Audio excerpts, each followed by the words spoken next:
नमस्कार दोस्तों, मैं मनीष मिश्रा स्वागत करता हूं आपका मिश्रा जी LLB पे। तो दोस्तों, आज हम बात करेंगे CPC सिविल प्रक्रिया संहिता 1908 के बारे में।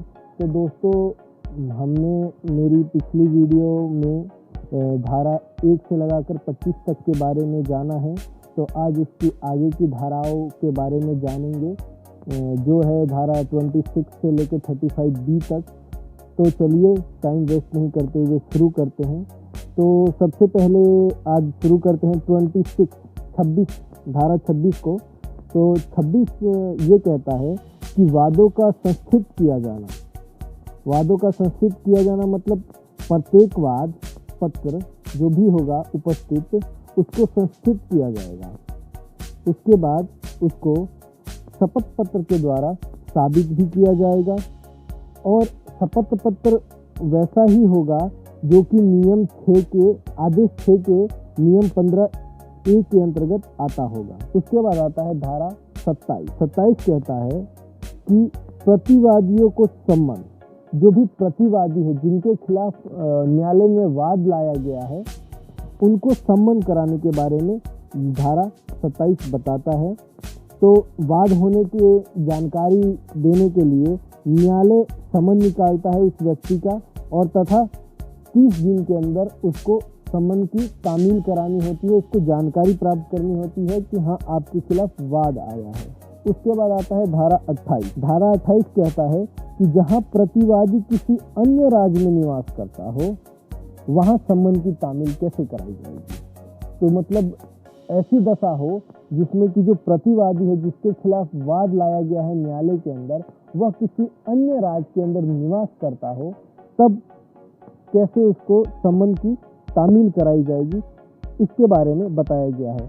तो इस दशा में न्यायालय वहाँ के न्यायालय में उसी रीति से सम्मन को भेजेगा जो नियम के अंतर्गत हो, तथा जो भाषा वहाँ के न्यायालय में चलती है उस भाषा में अनुवाद करके भी भेजा जाएगा, और जिस भाषा में लिखा गया है वो भाषा भी, और साथ में अनुवाद करके भी भेजा जाएगा सम्मन की तामील कराने के लिए, जहाँ वो रहता है, जिस एरिया में रहता है, जहाँ का न्यायालय लगता है वहाँ पर। उसके बाद आता है धारा 29 कहता है विदेशी सम्मनों की तामील।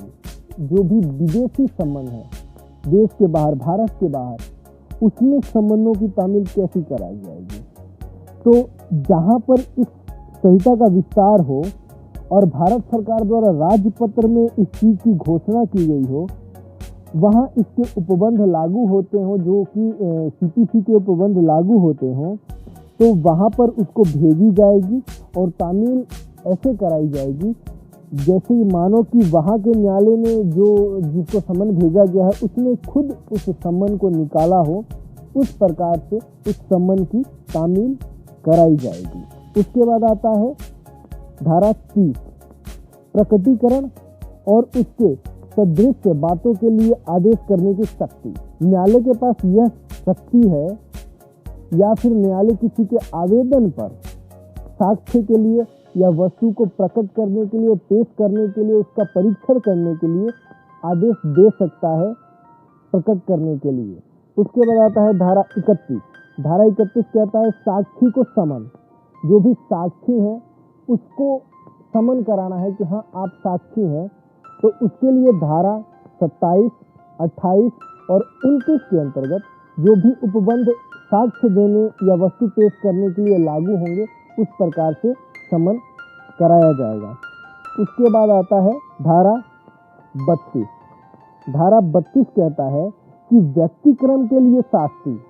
जो व्यक्तिक्रम मतलब नियम नहीं मानने पे, नियम उल्लंघन करने पे शास्ति दंड के बारे में बताया गया है कि जहां न्यायालय ने धारा 30 के अंतर्गत सम्मन निकाला हो, न्यायालय ने जब धारा 30 के अंतर्गत सम्मन निकाला हो और हाजिर होने के लिए विवश कर सकेगा वो, तो उसके लिए विवश करने के लिए क्या करेगा, पहला वारंट निकालेगा, दूसरा कुर्की करेगा, उसकी संपत्ति की कुर्की, तीसरा 5,000 से अधिक का जुर्माना भी लगा सकता है, और चौथा है कि व्यक्तिक्रम पर सिविल कारागार में इसको सुपुर्द कर देगा। उसके बाद आता है धारा 33 कहता है कि निर्णय और डिक्री, निर्णय न्यायालय का वाद पूरा हो जाने पे उसका निर्णय या डिक्री, उसको डिक्री कह सकते हैं। तो न्यायालय सुनवाई के पश्चात जो भी निर्णय लेता है उसको डिक्री कहा जाता है। वो किसी भी पक्षकार के प्रति हो सकती है, वादी या प्रतिवादी के प्रति। ये न्यायालय जो भी सुनवाई करेगा, जिस पक्ष में भी अपना फैसला देगा तो वो डिक्री बन जाएगी। उसके बाद आता है धारा 34 ब्याज। ब्याज उन चीज़ों पे, जैसे कि डिक्री, जो डिक्री धन है, जिस धन के लिए वाद लाया गया है, उस धन पे के साथ में जो भी न्यायालय में जितने दिन तक भी मामला चला है, तो उस धन पर ब्याज देने के लिए भी न्यायालय अपने समझ से ब्याज लगा सकता है कि उसको ब्याज दिया जाना चाहिए या नहीं दिया जाना चाहिए। उसके बाद आता है धारा 35 खर्चे।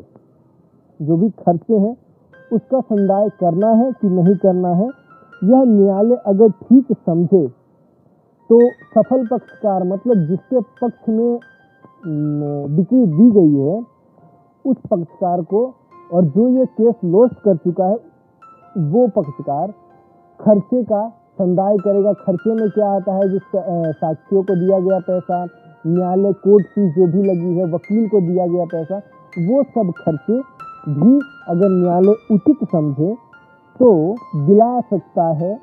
जिसके पक्ष में डिक्री गई है उसको दिला सकता है। उसके बाद आता है धारा 35A या धारा 35 क। तो इसमें बताया गया है कि मिथ्या या तंग करने वाले दावे का प्रतिरक्षाओं के लिए प्रतिकारात्मक खर्चे।